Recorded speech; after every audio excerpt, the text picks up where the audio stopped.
11 days at sea, the Ethiopian survivor who said he ate human flesh to survive. Imagine being trapped in the middle of the Mediterranean Sea. No food, no drinking water, no fuel, no working GPS. And around you, one person after another is dying.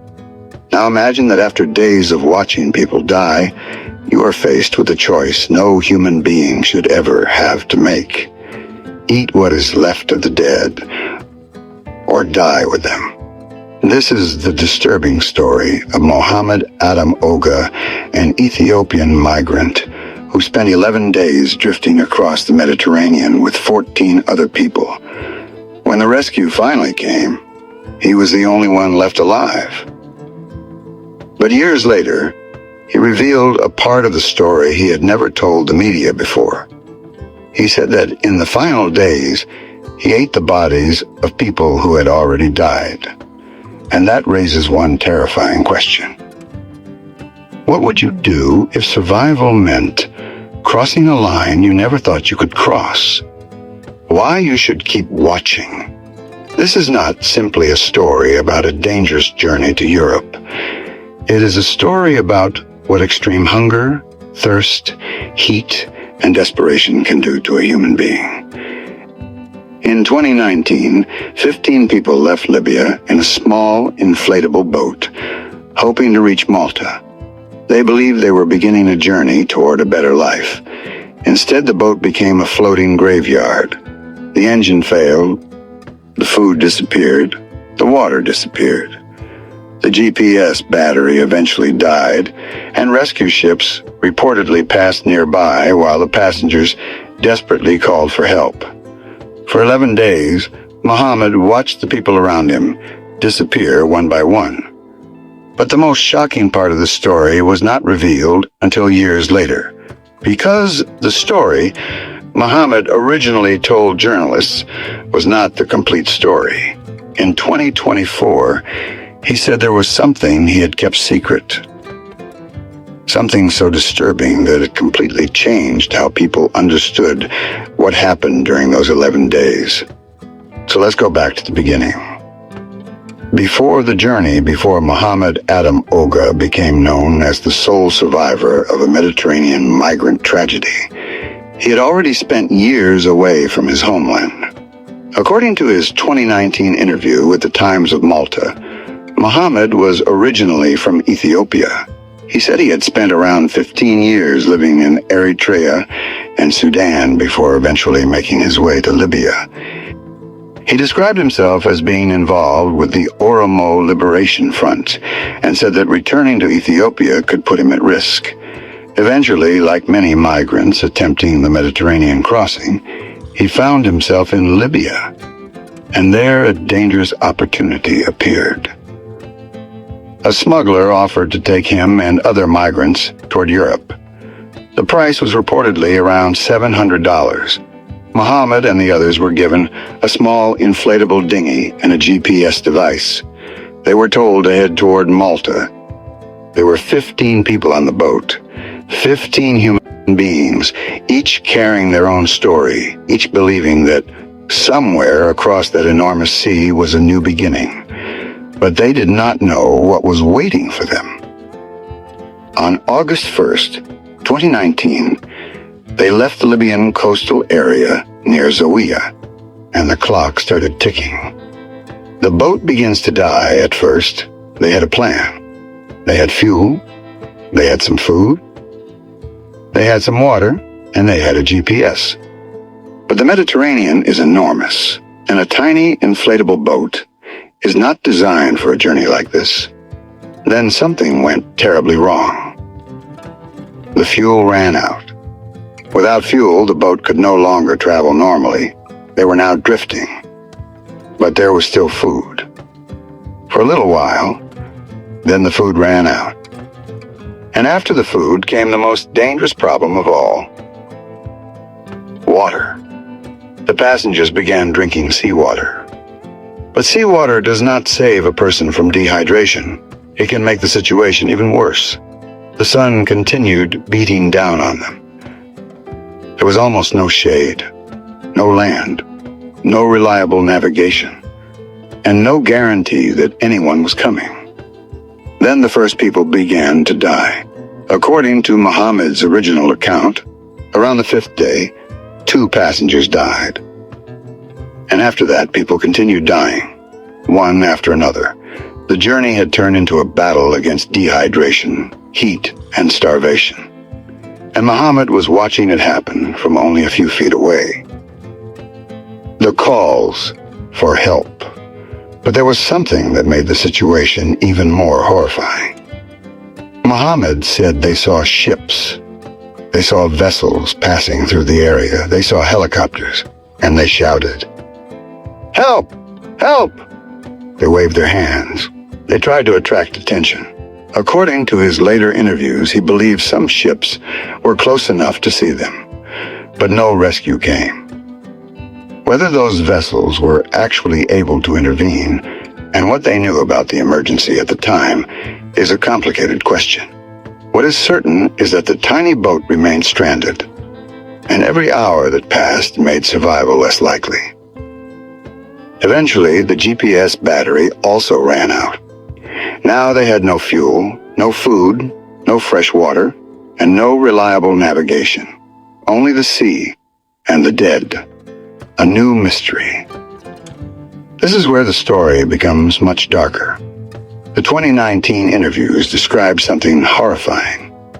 The passengers began dying from the conditions. Their bodies started decomposing under the intense Mediterranean heat. Mohammed said that the survivors eventually had to throw the bodies into the sea because they were beginning to smell and decompose. Imagine that. You are surrounded by open water. You cannot see land. You don't know when help will arrive. And every day, another person disappears. Eventually, Mohammed was left with only a few other people. One of them was his Somali friend, Ismail. The 2 men were exhausted. They were starving, they were dehydrated, and they had no idea whether they would survive another day. At one point, Ismail reportedly became so hopeless that he threw the remaining phones and GPS equipment into the sea. His thinking was simple. Everyone else was dead. Why continue? But Mohammed refused to give up. He told him, in effect, "If you want to die, that is your choice. But I don't want to die." That sentence tells you something important about what was happening inside that boat. Mohammed was not thinking about Europe anymore. He was not thinking about money. He was not thinking about the future. He was thinking about one thing. Tomorrow. If he could survive until tomorrow. The secret he didn't tell. And now we reach the part of the story that shocked people years later. For years, the public version of Mohammed's story was already horrifying. 15 people left Libya. 14 died. 1 survived. But in April 2024, Love in Malta reported that Mohammed had revealed another part of his story. He said he had not told the media everything in 2019. According to this later account, after the other passengers had died, the remaining survivors faced an unimaginable decision. Mohammed said that he and 2 Somali passengers discussed eating the bodies of people who had already died, and he said they eventually did. He claimed that consuming the bodies helped them survive longer. Then, according to his account, the 2 Somali men also died, and Mohammed was left alone. Now, there is something extremely important here. This detail should not be presented as if it was independently proven by investigators. It comes from Mohammed's later personal account. The major 2019 reports from Times of Malta, Reuters, and other outlets did not report that he had eaten human flesh. They reported that passengers died, that their bodies were thrown overboard, and that Mohammed was eventually rescued. So the honest way to tell this story is Mohammed later claimed that he ate human flesh to survive. That distinction matters, because this is a documentary about a real person. And when we tell real stories, the truth matters more than the shock. The last days. By this point, Mohammed's body was reaching its limits. 11 days exposed to the Mediterranean sun. 11 days without enough food. 11 days without fresh water. 11 days trapped on a tiny inflatable boat. And almost everyone who started the journey was dead. In his original 2019 account, Mohammed said that the pregnant woman among the passengers survived until around the 10th day before dying. He also described how his friend Ismail eventually died. And then there was Mohammed, alone, weak, dehydrated, barely conscious, but somehow still alive. Then something happened that changed everything. A surveillance aircraft spotted the tiny dinghy. The rescue operation began. The Maltese armed forces were alerted, and on August 12, 2019, a helicopter reached him. When rescuers found Mohammed, he was in critical condition. He was reportedly slumped over the body of the last person who had died. There was almost nothing left on the boat. No normal journey, no happy arrival, just one survivor. The rescue. Think about the moment the helicopter arrived after 11 days of staring at nothing but water. Suddenly there was a helicopter above him. People, noise, movement, help. The first time in days, Mohammed was no longer completely alone. He was lifted from the boat and taken to Malta. He was then hospitalized because of severe dehydration and his extremely weak condition. The images from the rescue shocked the world. A man who had left Libya with 14 other people was now the only survivor. 14 people had disappeared into the Mediterranean, and Mohammed had somehow remained alive. But there was another disturbing detail. Mohammed later told journalists that ships had been close to them. He said they could see the ships. He said they shouted for help.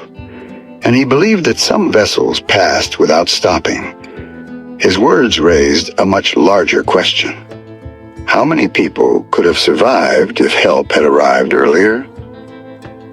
That question does not have a simple answer, but it is one of the reasons his story became internationally known. Why did he take the journey? Now step away from the shocking part for a moment, because there is another question. Why would 15 people willingly enter a tiny inflatable boat and cross one of the world's most dangerous migration routes? Why would someone risk dying at sea? The answer is different for every migrant.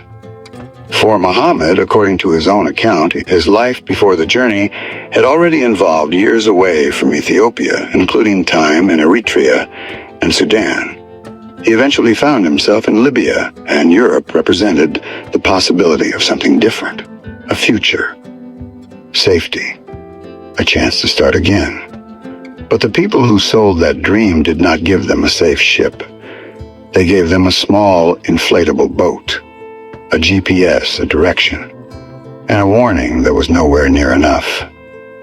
The sea doesn't care about someone's dreams. It doesn't care how much money they paid. It doesn't care where they came from. Once that boat lost fuel, 15 people were simply left drifting. The question of survival. And this brings us back to the most disturbing part of the story. If Mohammed's later account is true, what does it tell us? Does it tell us that he was a monster? Or does it tell us what an extreme survival situation can do to an ordinary human being? There's a huge difference between choosing to harm someone and desperately consuming the remains of someone who has already died because you believe you will otherwise die too. That doesn't make the situation less disturbing. But it changes the question. We are no longer simply asking, could someone really do this? We are asking, what would happen to risked your morals, your fear, and your sense of right and wrong if you believed you had only hours left to live? Most of us will never know the answer, and perhaps that is a good thing. The bigger story. Mohammed's story is not only about cannibalism, it is about desperation. It is about migration. It is about human trafficking. It is about the dangers of the Mediterranean crossing. And it is about 14 people whose names and dreams should not disappear simply because their story ended at sea. In 2019, Mohammed said, "There were 15 of us on the boat, and I am the only one alive." That sentence is perhaps more powerful than anything else in the story, because behind the number 15 were 15 individual human beings. People who had families, people who had memories, people who wanted something better. And 14 of them never reached the shore. Mohammed survived. But survival came with a story that would follow him for the rest of his life. 11 days at sea, 14 people dead, 1 man rescued. And years later, a revelation that made the story even more disturbing. But maybe the most important question isn't whether we would have made the same choice. Maybe the real question is this: how desperate does a person have to become before survival becomes more important than everything else they once believed? Because none of us knows what we would do after 11 days without food, without water, without hope, and with death happening around us. Mohammed reached Malta alive, but 14 others never reached the shore. And somewhere between Libya and Malta, their journey ended beneath the same sea they had crossed, hoping to find a better life. So the next time you hear someone say that a migrant simply chose to risk the journey, remember this story. Because sometimes the hardest part of a journey is not crossing the sea. It is understanding what drove someone to believe that crossing it was their only option. 15 people entered the sea. Only 1 came back. And the Mediterranean kept the rest of their story.